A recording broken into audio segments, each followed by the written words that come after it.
მედია თავისუფლება არ განისაზღვრება იმით, რომ ჟურნალისტს უნდა შეეძლოს ყველგან შესვლა, ყველა უწყებაში შესვლა, ყველა პროცესის გაშუქება. სასამართლოს ხდომებიდან ჟურნალისტების გადაღებული ვიდეო და ფოტოკადრები აღარ გამოქვეყნდება. შეზღუდვა, რომელიც დაჩქარებული წესით შემოიღო ქართული ოცნების პარლამენტმა, ამოქმედებულია. გადაღება შესაძლებელია მხოლოდ ეზოს გარედან. პარლამენტის გადაწყვეტილება ქართულმა ოცნებამ სასამართლოს ღირსების დაცვის აუცილებლობით ახსნა, თუმცა მედიის წარმომადგენლები ამას არ ეთანხმებიან და ამბობენ, რომ ხელისუფლების რეალური მიზანი საზოგადოების ინფორმაციისაგან ჩამოშორება, ავტორიტარიზმის გამყარება და დიქტატურის დამყარებაა. ქართული ოცნების ნებისმიერი ნაბიჯი, რასაც განსაკუთრებით ბოლო 2 წლის განმავლობაში ქართული ოცნება დგავს, ემსახურება ავტორიტარიზმის გამყარებას და დიქტატურის დამყარებას ამ ქვეყანაში. თუმცა ეს ყველაფერი არ გამოვა.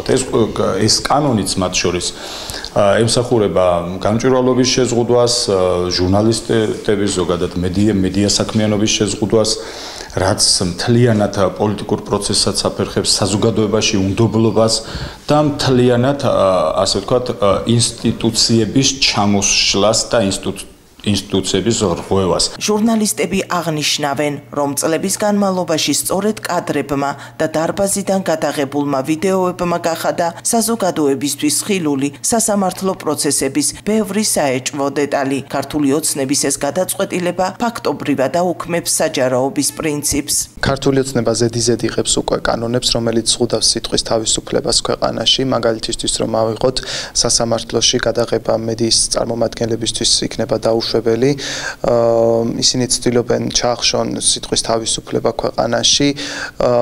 ეს კიდე იმის მანიშნებელია, რომ მათ არ სურთ გადაიღონ მედიის წარმომადგენლება ის სიყალბე, რაც ხდება სასამართლო დარბაზებში და ის მანტიაში მორგებული მოსამართლეები, როგორ უკანონო გადაწყვეტილებებს იღებენ, ამიტომ მათ გადაწყვიტეს, რომ ეს კანონი მიიღონ და დიქტატურისკენ მივექანებით, ხომ? ეს არის დიქტატურა. ბოლო ასეთი კანონი არის სასამართლოში მედიის წარმომადგენლების დასწრების აკრძალვა და ვიდეო გადაღება, ასევე აუდიო ჩაწერა.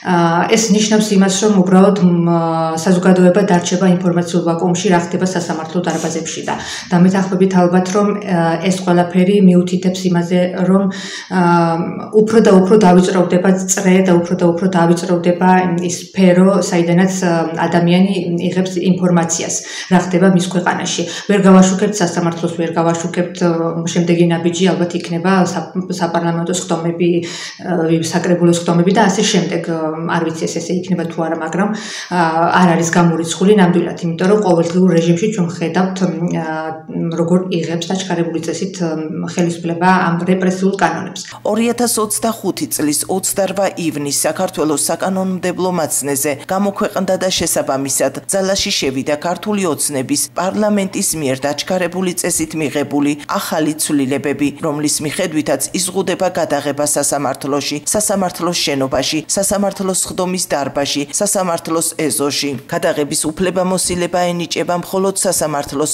ან სასამართლოს მიერ უფლებამოსილ პირს. ჩაწერა, ვიდეო, ფოტო თუ აუდიო ჩაწერა, ასევე ტრანსლაცია დაშვებული იქნება არა მოსამართლის, არამედ იუსტიციის საბჭოს გადაწყვეტილებით. გაუქმდა კანონში აქამდე გაწერილი გარანტია, რომლის ძალითაც სასამართლოს შენობაში შესული ადამიანისთვის მობილური ტელეფონის, კომპიუტერის ან რაიმე ტიპის ჩამწერი ტექნიკის ჩამორთმევა დაუშვებელი იყო.